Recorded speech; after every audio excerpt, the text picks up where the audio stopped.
ఇప్పుడు ఏ రేవంత్ రెడ్డి అయితే 10 సంవత్సరాలు కేసీఆర్ పాలనలో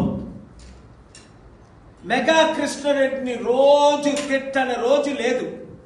మెగా కృష్ణారెడ్డి గజ దొంగ, పెద్ద దొంగ, కాళేశ్వరం ప్రాజెక్టు. ఈ మధ్యన కూడా కోమటిరెడ్డి వెంకటరెడ్డి ఏమన్నాడు, ఇది కాళేశ్వరం కాదు ఇది కూలేశ్వరం అన్నాడు. ఉత్తమ్ కుమార్ రెడ్డి ఏమన్నాడు, కాళేశ్వరం మేము మూసేసామన్నాడు. ఓకే, మరి అలాంటి కాళేశ్వరం మెగా కృష్ణారెడ్డికి 15,000 కోట్ల ప్రాజెక్టు, 3 ప్రాజెక్టులు రేవంత్ రెడ్డి నిన్న ఎందుకు కాంట్రాక్ట్ సైన్ చేశాడు?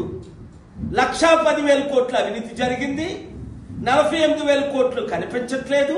తెలంగాణ ప్రజలకు 2 లక్షల కోట్లు అవినీతి అన్న ఈ రేవంత్ రెడ్డి ఇప్పుడు మెగా కృష్ణారెడ్డికి ఎందుకు ఇచ్చాడు అంటే క్లియర్. కాంగ్రెస్ పార్టీకి మెగా కృష్ణారెడ్డి ఎన్ని వందల కోట్లు బాండ్ల ద్వారా,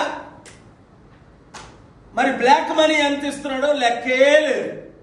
ఎందుకంటే కాంగ్రెస్ పార్టీ గెలాలంటే మొన్న 4,000 కోట్లు ఖర్చు అయిందట.